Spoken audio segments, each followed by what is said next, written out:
I recently made a video in which I explained the reasons that I ultimately left Christianity, and across the next few weeks I want to expand on certain issues that I raised in it.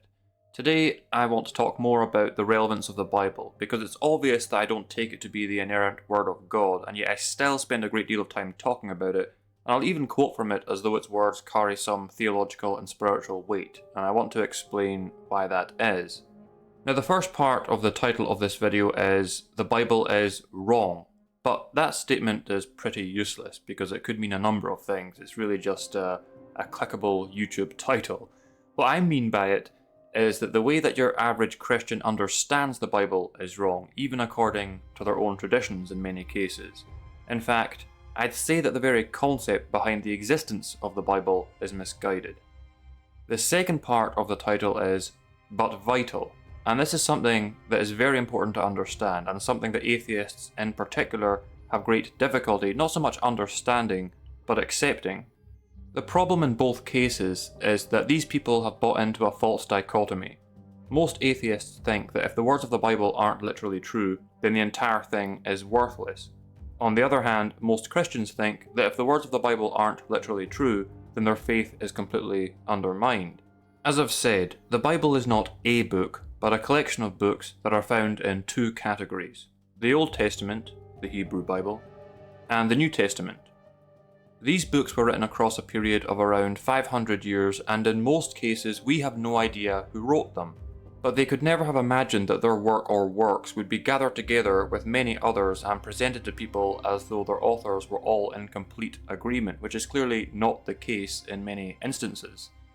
The reason that the New Testament came about is that in the first few centuries after the death of Christ, there were many texts floating around the Mediterranean area that contained teachings concerning Christ and what it means to be Christian, and the early church wanted to determine which of those texts should be regarded as authoritative. The texts they chose became the New Testament canon, canon meaning that which is taken to be authentic. It was actually later on that the Old Testament canon was determined, and these two being brought together make up the Bible as we know it today.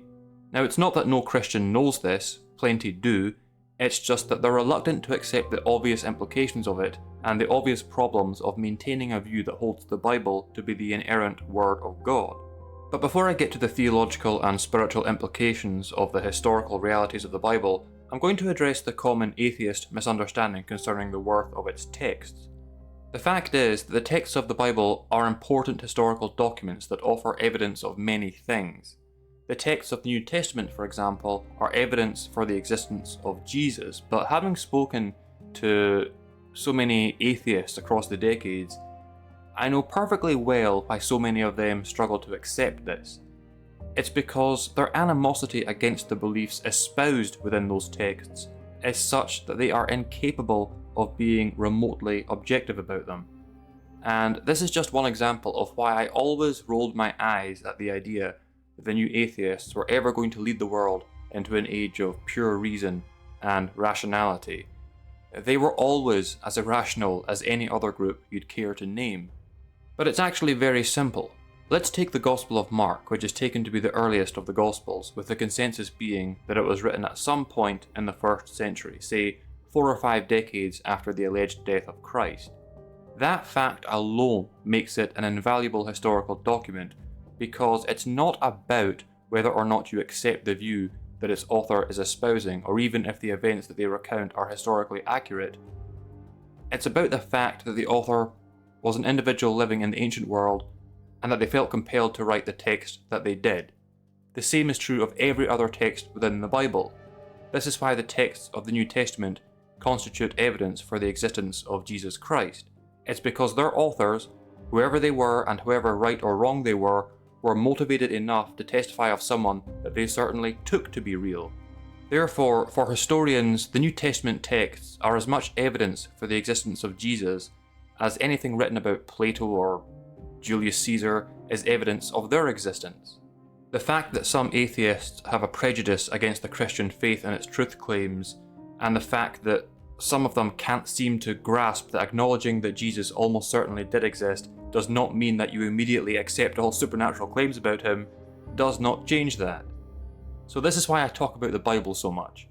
It's because when you're talking about Jesus Christ or Christianity, the mere existence of its texts is highly relevant to that discussion, regardless of your appraisal of them. So now I'm going to turn to the theological and spiritual implications of the historical realities concerning the Bible.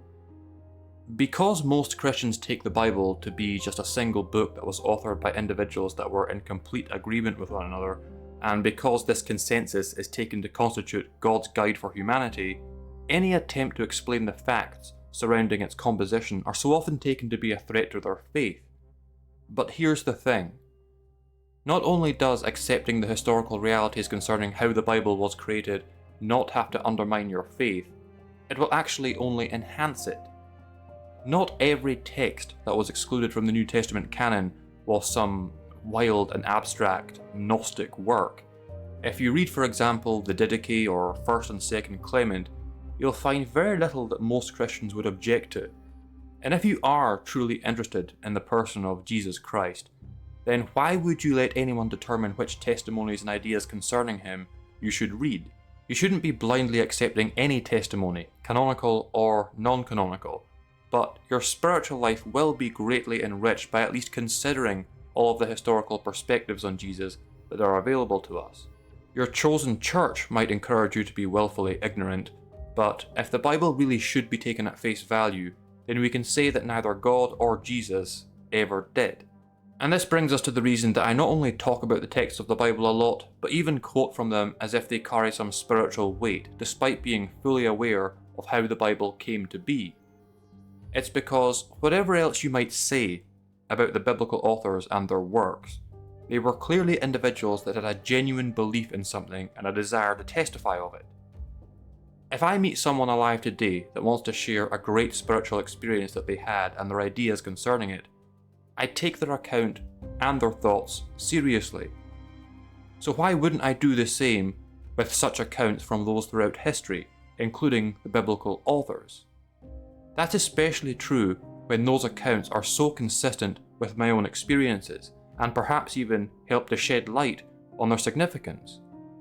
That's why I quote from the biblical texts as if their words carry some weight.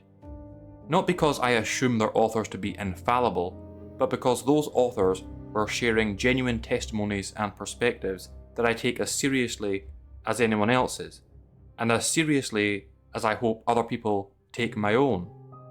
Why would I not extend to those authors the same respect and willingness to listen that I hope others will extend to me?